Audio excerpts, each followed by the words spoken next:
Come on, man.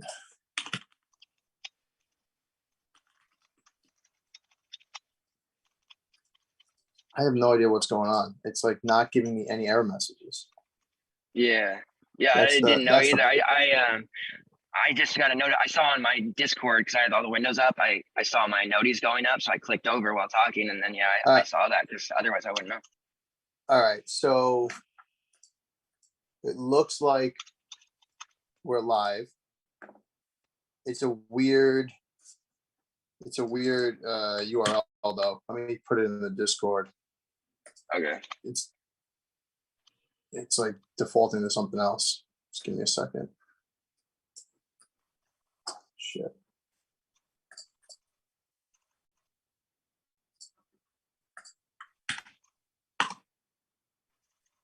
It's gonna say college basketball super show. I don't know why it's. Yeah, it's all good. We'll. I just asked him if he can tell me when it dropped, because then I'll just pick up from there. Do we have to skip the slides then too, or are you able to just carry them over? No. Everything you're on right now. If you go to that YouTube. Oh, okay.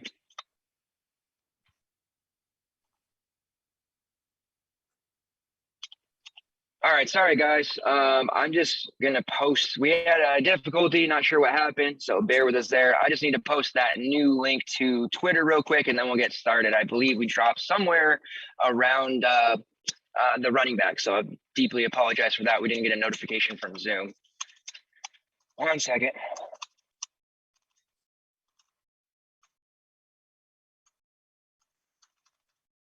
All right.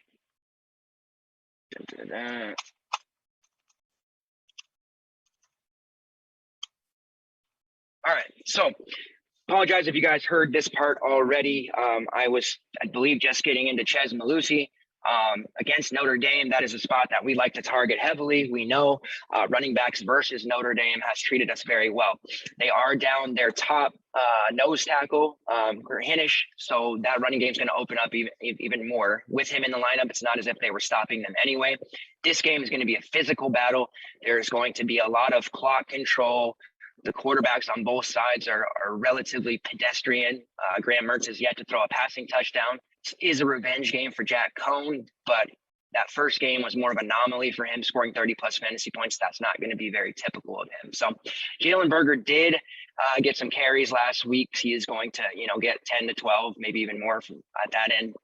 But I still like Malusi for 20-plus touches as well. So I'm very excited about using him. I know the price is high enough to maybe keep people off. His ownership projects very low.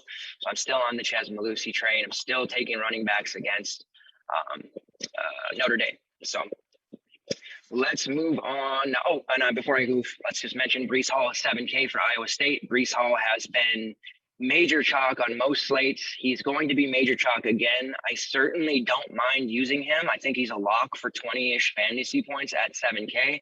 It's just a matter of, can the other running backs outdo him, which I think they can. Baylor, it's a pretty tough matchup on paper. Baylor also hasn't played any real tough opponents like Iowa State.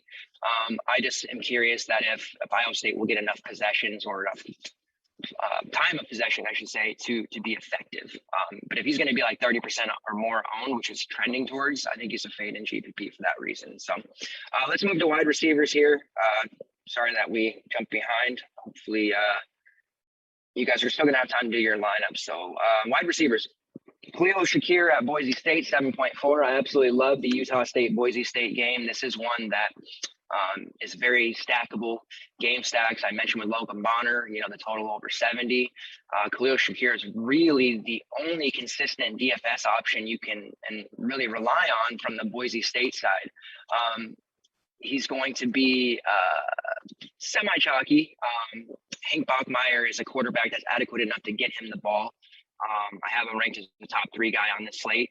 He does, for me, get the slight bump for cash games over Kayshon Boutte and Devin Tompkins. However, I do like Boutte and Tompkins overall in other formats over Shakir. So I know that's a little confusing. Shakir is probably the best cash play because of his usage, but I do like the upside slightly more for Kayshon and Devin. He is the leader in the team with 28 targets. Nobody else even close. Octavius Evans has 12, and he's really kind of taken over that WR2 spot from CT Thomas, who used to be good, but apparently isn't anymore. And then Shakir, 335 yards, 2 touchdowns. Really strong play. Keishawn Butte for LSU. I mean, there's really 3 top-end wide receivers. You need to play at least one of them and then go cheap at your other 2. It's really going to be the optimal build, in my opinion. Butte is definitely in that group. Leads the Tigers with 28 targets, 6 receiving touchdowns. His touchdown equity in this offense is just massive. Like I said, I'm prioritizing running backs, but I am going to get one pay up at wide receiver, and it could be Butte. Right now I have exposure. We'll see how it ends up. It's going to have a big day either way. I think that the last couple of games where they had kind of cupcakes, they didn't need to pepper him quite as much. They got some of the other guys like Beck and Smith in there to do some damage, but expect in a close game like this where they're going to have to score, Butte is going to get peppered with 10 plus targets. He's probably going to score 2, maybe even 3 touchdowns. And then the third pay up receiver would be Devin Tompkins. And I'll just kind of go into Utah State wide receivers in general. They're great for stacks. They're good on their own. There's really 3 that you can look at for Utah State. It's Justin McGriff, who's very nice price at 3.9, Brandon Bowling, 6'9", who's more of a GPP, and then Devin Tompkins at 8K. Tompkins has been a moneymaker for us dating back to the late night slates a couple weeks ago in that game against WSU. He's been very low owned. Now that his price is way up, he's going to stay low owned. And that makes me really like using him because regardless of who's going to be under center at what time, Peasley or Bonner, they're looking for Tompkins. Tompkins is extremely fast. He's a sure-handed receiver. It's very, very hard for teams to cover him. As I mentioned, this Boise State defense isn't what it used to be. I see Tompkins really doing some damage continually. He has 2 games over 30 fantasy points. His worst is 24. I think we see him hit 20 plus again. It's just a matter of being able to fit him. Bowling came over from Arkansas State with Coach Anderson, with Bonner. So Bowling and Bonner have very good, continuity and chemistry with each other. That is something that, has really shown the last 2 weeks. And that first week, Bowling had 1 catch for 10 yards, but he has caught 15 passes for 254 yards and 3 touchdowns over the past 2 weeks. So Bowling in play for game stacks only. Tompkins, as I mentioned, just an absolute stud, 37 targets, 26 catches for 459 yards and 3 touchdowns. He is going to be a big star this season, and people still really aren't talking about him that much. So I do like him a lot in the higher dollar GPPs just because I expect him to be the lowest owned of that Shakir, Butte, and Tompkins group. McGriff, I also like a lot as well. He's probably your most realistic way in your main lineup to get exposure to this game outside of Shakir. 3.9 is kind of a misprice, honestly. 22 targets, second on the team in targets, 12 catches, 130 yards, a touchdown, major potential going forward. He has, 10 catch upside in a game like this, I would say. So McGriff's probably the best way, but Tompkins is really that sexy option that if you can fit him into your lineup, you're not going to regret it. Moving on to some other cheapies, Jameer Calvin from Mississippi State. I mentioned him on the Super Show, kind of that really, cheap option to get exposure to this air raid offense. He played at Wazoo when Leach was there. They have, he knows that offense in and out. So I definitely like him at 3.3. That's a cheap price for him. He was really good in the first game. His targets have fallen off the last 2 is the only concern. He has caught 8 of his 11 targets for 91 yards and a touchdown so far. But in this particular matchup with the LSU corners, looking to be on, poke or even Ollie, I think we see Calvin get the weaker part of the defense and get a lot of those 3 to 5 yard catches. So I do think Calvin has a chance to put up a nice stat line today, something like a 550 and maybe even a score at his price. So I like him as a cheapie. Other guy, as your cheapie guy, Jaden Williams, Boston College. It does sound like Jalen Gill, who's been injured for Boston College, is going to give it a go. He's warming up. So that does downgrade Jaden slightly, but he's still only 3K. He's played really well, even with Grossell under center that last game. So Grossell actually threw a touchdown to him earlier. Zay Flowers, who's a WR1, and Trey Berry, who's an all-world tight end, athletic freak, who, as I mentioned several times, was recruited by LSU, Bama, a bunch of SEC teams, are going to draw that defensive pressure. If anything, Gill playing is going to make Williams even more ignored. If he has to slide over to that WR3, he's a burner. Every time he's in the game, they're going to send him downfield. If he's in one-on-one coverage, he's typically fast enough to beat whoever's going to be defending him. The only issue is that Grossel's arm is a lot less strong. I don't want to call him a noodle arm, but he's not as strong as Jerkovic for throwing the ball down the field. So then maybe he can't take advantage of Jaden being a burner, but at 3K, it's a nice way to get exposure to this game with, the rest of the field looking at, Flowers, or even on the other side, we're all going Batty, or even, some Missouri wide receivers. So I like him either way. He would be a really smash play at 3K if Gill was out, but at 1 or 2% owned, a 3K guy with a chance to catch a touchdown and get you 6 to 10 points at worst. Yeah, he's certainly in play. So I'm a fan of his. And then Reggie Roberson is the chalk du jour. He's actually projecting on 2 of 3 sites I'm looking at right now as the highest owned player. Not surprising because his price is only 4 or 5 for SMU. SMU playing TCU. We know Mordecai has thrown double 15 plus touchdowns, the Oklahoma transfer. The only thing here, and there's a justifiable reason to fade him, I guess. SMU's got a lot of weapons. They've got 2 solid running backs in Ulysses Bentley and Trey Siggers, who came over from Northern Texas. And then they've got 3 wideouts and a tight end who are all going to cannibalize each other. Roberson was a WR1 in this offense for years. He's taken 2 serious injuries in back-to-back years. Last year, he was only able to play 4 games. He does have over 2,200 career receiving yards through 3 games this year. He's caught 14 of his 17 targets for 171 and a score. He's definitely viable. He is a main team play. He is cheap enough to give, a shot to and feel good about it. I'm just speaking as a leverage standpoint where we can go, because I do have that nagging feeling that a chalk Roberson is going to put up a 3 for 30 stat line. But there's a very good chance he doesn't. So I'm just throwing that out there. I do like, as a pivot, Grant Calcaterra at 4.9. He followed Mordecai over from Oklahoma, and those 2 have nice chemistry, nice continuity with each other. He's got 12 of his 18 targets for 193 yards and 3 touchdowns through 3 games.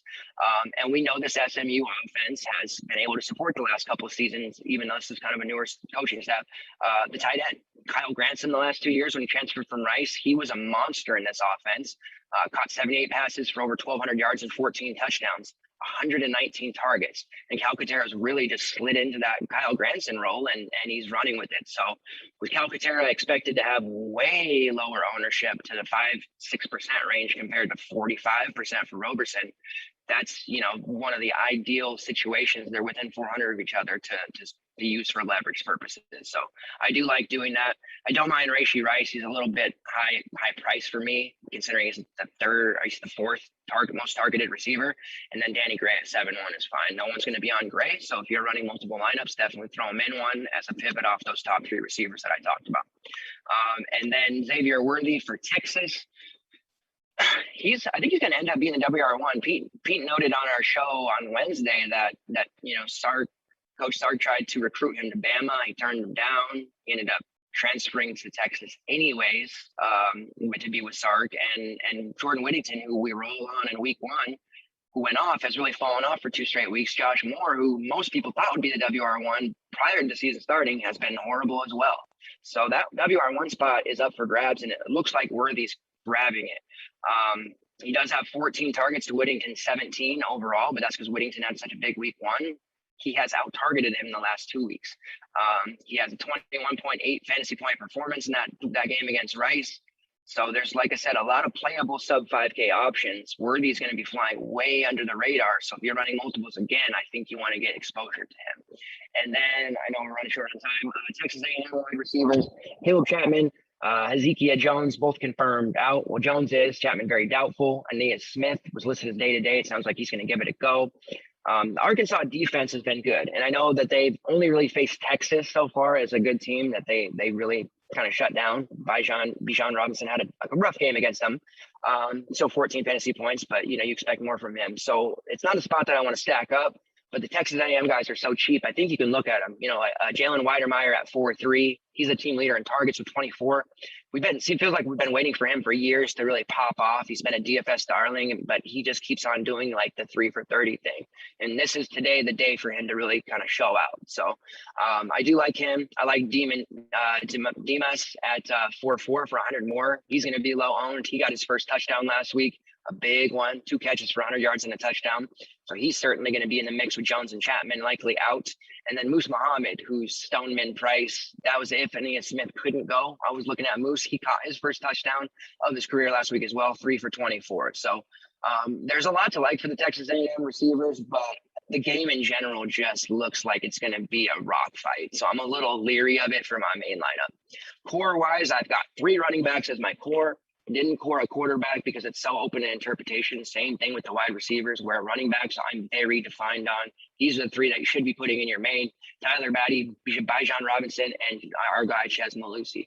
Keep in mind, Tyler and Bijan will be very highly owned. That's fine if you're one of those people who worries about having low-owned players in cash. Maybe Chez isn't for you, but I am going to tell you that Lucy's going to get 20 plus touches regardless. We know what Notre Dame has yielded to running backs. He's going to have a big game. So running 3 running backs in my core. Real quick, we will talk prize picks. Chez Mellusi over 99.5 rushing yards. Yeah, let's dial up a 100-yard game for him. Mateo Durant, who's on Duke later today against Kansas, over 99.5 rushing yards. Durant is the bona fide, legit RB1 bell cow that is not having to cede any carries, really. I mean, a few, but he's getting most of them. So expect 100 plus from him against a Kansas team that gets swacked. And then Max Borghi over 57.5 rushing yards. Even though they've used him less under the Rolovich offense, that's pretty low for him. He should at least hit 60 rushing yards, even in a tough matchup against Utah. So I like Borghi there. Will Rogers over 312.5 passing yards. I expect 400 from him. And then Brock Bowers, who is a tight end for Georgia, who was getting a lot of hype, even being a superhuman, super freak of an athlete when we thought Eric Gilbert, who transferred from LSU, was going to play. Bowers was the one getting hype before Gilbert had to go on a leave. So Bowers over 59.5 receiving yards. He's going to probably have to do it in the first half because they're going to smack on Vanderbilt. But Bowers is a freak. So if you guys get a chance to peep any of that Georgia game today, definitely check out Brock Bowers and see, because we're going to be talking about him a lot when Georgia plays some bigger opponents, better games. He's a guy to look at. So Bowers over 59.5 receiving yards, Rogers over 312 passing yards, Durant and Mellusi over 99.5 rushing yards, Max Borghi over 57.5 rushing yards. Now, as far as betting goes, I do have a couple I like. That Utah State, some places it's gone up to plus 9.5, but plus 9 mainly everywhere. Utah State's at home. As I mentioned, that Boise State, defense isn't what it once was. I think Utah State's good enough. They have the personnel and a damn good coach to stay in this game and possibly win outright. So plus 9, Memphis minus 3. I'm a big Memphis fan this year. We haven't got them on a slate yet, DFS wise, but they're fun to watch. If you get a chance, they have a running back, Brandon Thomas, who's going to be an absolute stud. Calvin Austin, Sean Dykes. They have the Arab Aaron at QB, their freshman, who everybody loves and talks about. It's going to be a big time play. Seth Hennigan. They're a big offense, so I like them minus 3. I think that they should definitely win. They had a nice win, a late win last week against Mississippi State. They won by 2. Playing UTSA Roadrunners, Sincere McCormick, who's a big time play for them. But yes, I expect Memphis to win, so I like that one. And then my UW Huskies at home versus Cal. Money line, those boys. They've got their wide receivers mostly healthy now.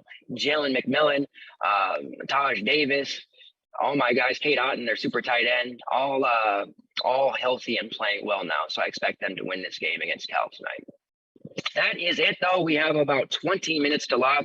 So take yourself over to the Discord in that premium college room. I will post any late breaking news as it comes through. There may have been some now as we were doing the show. And also, if you're not a member yet, yourfielderschoice.com. First 2 months, 50% off, $25 a month. Very, very cheap for what we provide, and niche sports is what we do. That's, we do the pro sports, major sports as well.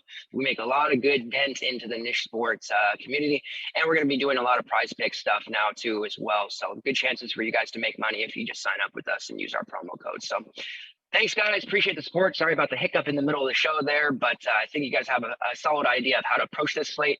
I will be doing 2 Discord chats for the night slate on DraftKings, which is 7 games, and the late night slate, which is 4 games.